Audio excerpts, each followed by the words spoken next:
Hi everyone, it's Simon Keeling here at weatherweb.net. It's Tuesday the 22nd of September. Thank you again for watching. Wow, yesterday's winter forecast caused a bit of a stir. Thousands of people viewing the video over the last 24 hours, and I know it wasn't particularly the news that many of you wanted to see. Those snow geese amongst you really disappointed. Well, look, hang fire, you know, I might have got it wrong, you never know, lots of things change. So we'll have to see exactly how that one develops. And it's interesting, the CFS is backing up our ideas as well through the winter. This is the precipitation anomalies running through December, January, February, which of course is official winter. And you see here, look, the green colours across much of the UK, running down into Spain, through central parts of Europe, into parts of Scandinavia, indicating there that strong westerly flow.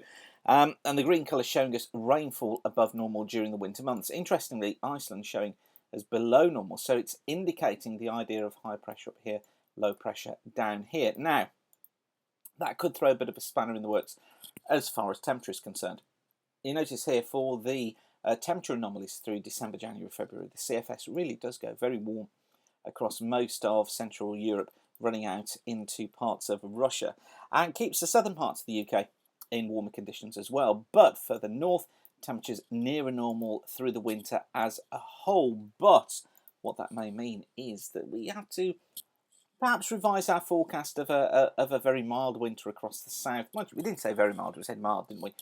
But we went for sort of +1 to +2 across the south of the country, went to +0 to +1 across the north. Maybe that needs to be revised downwards a little bit and just pulled away down to the south. So that's a bit of uncertainty in the forecast that we're watching just at the moment. In terms of the flow, this is the mean strength of the winds at upper levels. And you notice here, look, we've got stronger winds flowing through here during December, January and February, indicating the jet further south than it should be. Light winds further north, indicating the idea high pressure up towards the north, higher than normal heights up here. So again, that leans into the idea of more unsettled conditions across much of the UK, particularly the south. But it may just also bring in that colder air from the north. So some interesting developments in the last 24 hours. Of course, over the next few days, we've been talking about high pressure building in. So let me just show you that now. So almost back to the future, as it were.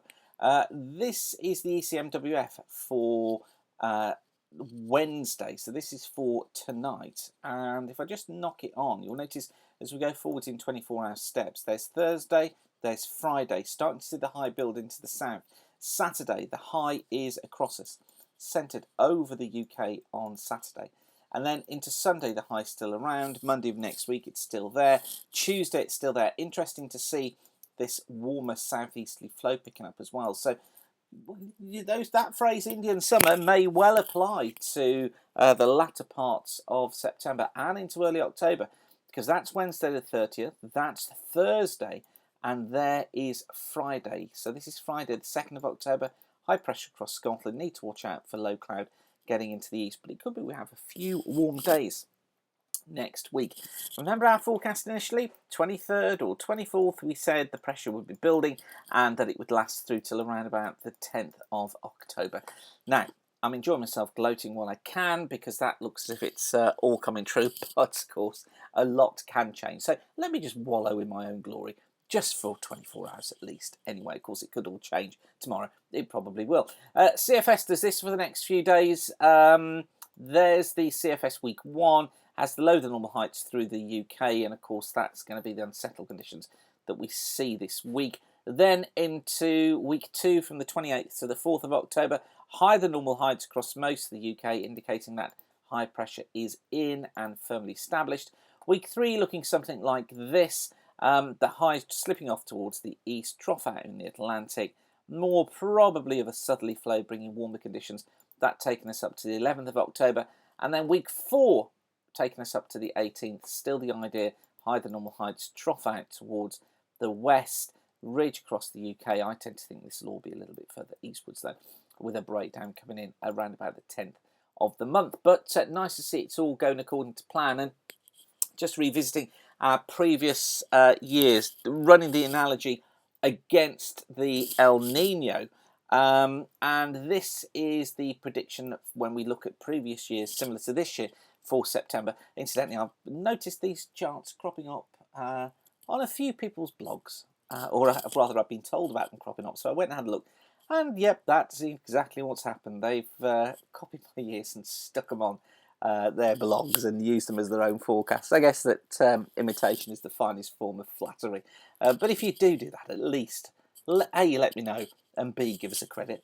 But anyway, this is the position using our Analogies research for September, which put the high up towards the north mostly and trough down towards the south. Here it is for October. Starting to get a little bit iffy because of the strength of El Nino, but it looks like it's settling around 2.5. If it does, this still probably applies. Higher than normal heights across the country, so indicating a higher pressure. Still going to stick with that for the time being, but I think that really is all front loaded. And then the November one looking like this, with some lower heights out towards the west, screaming jet coming through the country, some very unsettled conditions. I think that'll be the position really for the second half of October and into November as well. So there's your forecast, going all the way through to February next year. Wow, that wasn't bad in the time we did that in, was it? I'll leave you with that for now. Don't forget, if you do need a more detailed forecast for the next couple of days, then you can go and have a look at our fast forecast. There's more at farmersweather.co.uk, and yeah, loads and loads to fill your boots with. Okay, I'll leave you with that for now, whatever you're doing. Thanks again for watching. Keep the sun shining, and bye for now.